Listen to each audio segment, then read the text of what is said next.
जिस औरत में 3 लक्षण होते हैं वो बहुत भाग्यशाली होती है।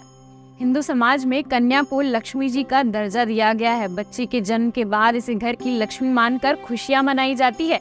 ठीक उसी तरह से जब घर में नई बहू आती है तो कहते हैं घर में लक्ष्मी आई है। इसके कदम शुभ है। नई बहू घर के लिए कितनी शुभ है ये जानने के लिए सामुद्रिक शास्त्र में सौभाग्यशाली स्त्रियों के कुछ लक्षण यानी गुण बताए गए हैं। गुरु बागेश्वर धाम सरकार के अनुसार आइए आपको बताते हैं कि कौन से ऐसे लक्षण हैं जिन्हें देखकर जाना जा सकता है कि ये औरत बहुत सौभाग्यशाली है या उनके कदम घर परिवार के लिए अत्यंत शुभ है। इस बारे में पूरी जानकारी के लिए वीडियो को अंत तक जरूर देखिएगा। गुरुजी कहते हैं कि सामुद्रिक शास्त्र के अनुसार औरतों के शरीर पर दिखने वाले कुछ विशेष चिन्ह, तिल या उनके अंगों की बनावट और रंगों को देखकर पता लगाया जा सकता है कि कौन सी स्त्री अपने ससुराल और पति के लिए बेहद सौभाग्यशाली हो सकती है। मान्यता अनुसार इस सारे गुणों से युक्त औरतें जिनके भी जीवन में आती हैं उनके शुभ लक्षणों से जीवन में खुशियां ही खुशियां आती है।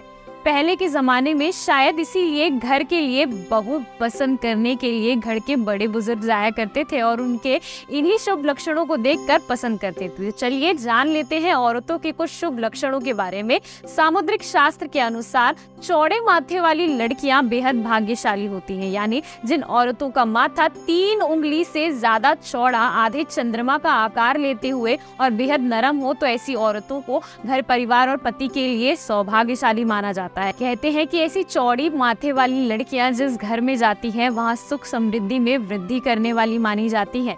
इतना ही नहीं, ऐसी लड़कियां अपने तेज बुद्धि और कड़ी मेहनत के दम पर अपने खानदान का नाम रोशन भी करती हैं।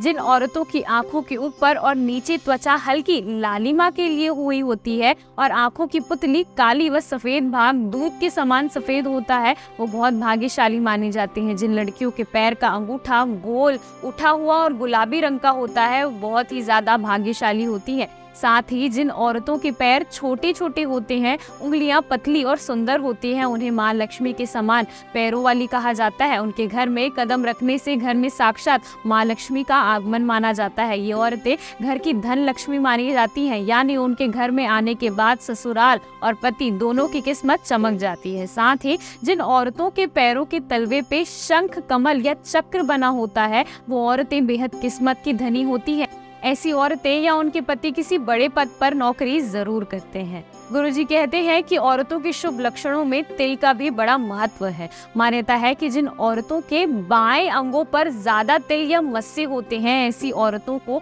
अपने परिवार और पति के लिए बेहद भाग्यशाली माना जाता है। जिस औरत के माथे के बीचों बीच बिंदी वाली जगह पर या फिर उससे ऊपर या नीचे भी तिल होता है, उनकी किस्मत इतनी तेज होती है कि उनका विवाह बेहद धनी और संपन्न व्यक्ति से होता है। जिन औरतों की नाक के बिल्कुल आगे यानी कि सेंटर पॉइंट पे तिल होता है, उन्हें बेहद भाग्यशाली माना जाता है। सामुद्रिक शास्त्र के अनुसार ऐसी औरतें धन के मामले में बहुत भाग्यशाली मानी जाती हैं। ये जहाँ भी जाती हैं वहाँ सुख समृद्धि बनी रहती है। नाक के आगे के हिस्से में तिल का होना मतलब माता लक्ष्मी के प्रसन्न होने का संकेत माना जाता है। जिन औरतों के बाएं गाल पर तिल होता है, वो औरतें खाने की बहुत ज्यादा शौकीन होती है। उन्हें बढ़िया खाना बनाना और खाना खिलाना दोनों ही बहुत पसंद होता है। अपनी इसी खूबी की वजह से ऐसी औरतें हमेशा अपने परिवार और बच्चों को खुश करती हैं, जिनसे उनके घर में हमेशा खुशहाली भरा माहौल बना रहता है। गुरुजी द्वारा औरतों के शुभ लक्षणों के बारे में बताई गई ये इन्फॉर्मेशन आपको कैसी लगी, हमें कमेंट बॉक्स में अपनी राय जरूर शेयर कीजिएगा। वीडियो पसंद आई हो तो वीडियो लाइक कीजिएगा और इस वीडियो की जानकारी ज्यादा से ज्यादा लोगों को जरूर शेयर कीजिएगा। दोस्तों, इस वीडियो में दी गई सारी जानकारी हमने इंटरनेट के माध्यम से ली है, इसमें हमारा कोई भी हस्तक्षेप नहीं है। इस वीडियो का मकसद केवल आप सभी को पूरी जानकारी देना है, ना कि किसी की भी धार्मिक भावनाओं को ठेस पहुंचाना। वीडियो को अंत तक देखने के लिए आप सभी का धन्यवाद। तो मिलते हैं अगले वीडियो।